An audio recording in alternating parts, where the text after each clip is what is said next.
nakaantabay ang Department of Migrant Workers o DMW Region 2 Office sa mga impormasyon mula sa kanilang central office kaugnay ng mga overseas Filipino workers na posibleng maapektuhan ng repatriation mula sa Middle East. Sa panayam ng Bombo Radyo Kawayan, Kinong Jerry Miranda Nicolas, ang Chief Labor and Employment Officer ng Processing Division ng DMW Region 2, sinabi niyang may 4 na prosesong sinusunod ang ahensya sa pagtugon sa sitwasyon ng mga OFWs.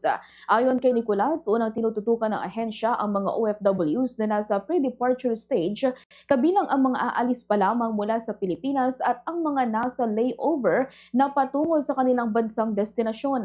Gayunman, sinabi niyang hindi kabilang dito ang Region 2 dahil wala pang international airport sa rehiyon kung saan direktang umaalis ang mga OFWs.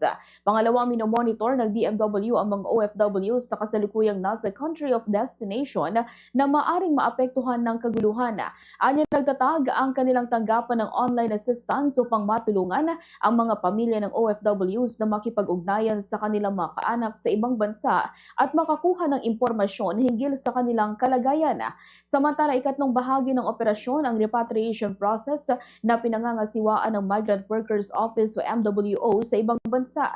Dito ipinapaabot sa mga OFWs at kanilang pamilya ang mahalagang impormasyon kaugnay ng proseso ng pag-uwi sa Pilipinas. Ang ika-4 na proseso naman ay ang pagtulong sa mga OFWs na nais nang umuwi, ngunit naghihintay pa ang pagkakataong makalabas mula sa Middle East. Ayon kay Nicolas, nakapagtukoy na ang mga kinaukulan ng 5 bansa na maaring magsilbing exit point upang makatawid ang mga OFWs sa border at makasakay ng eroplano pauwi ng Pilipinas.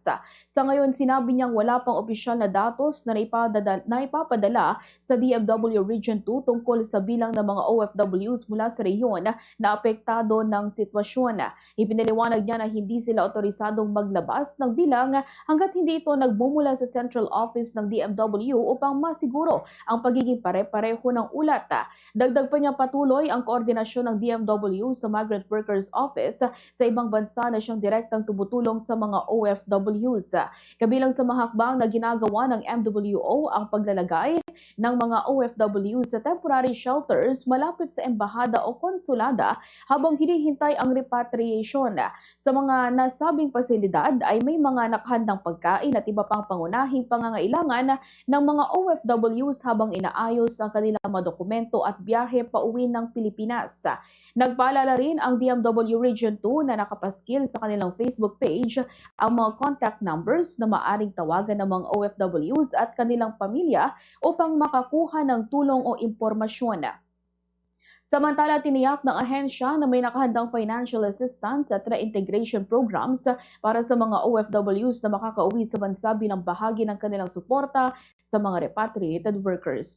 Ganitong bahagi ng pahayag ni Chief Labor and Employment Officer and Processing Division na si Jerry Miranda Nicolas. So, ng pag-repatriate ay sumusunod po kami apat na proseso. Unang-una po, tinitignan po namin yung mga OFWs na stranded sa pre-departure nila, yung paalis pa lang sana ng Pilipinas.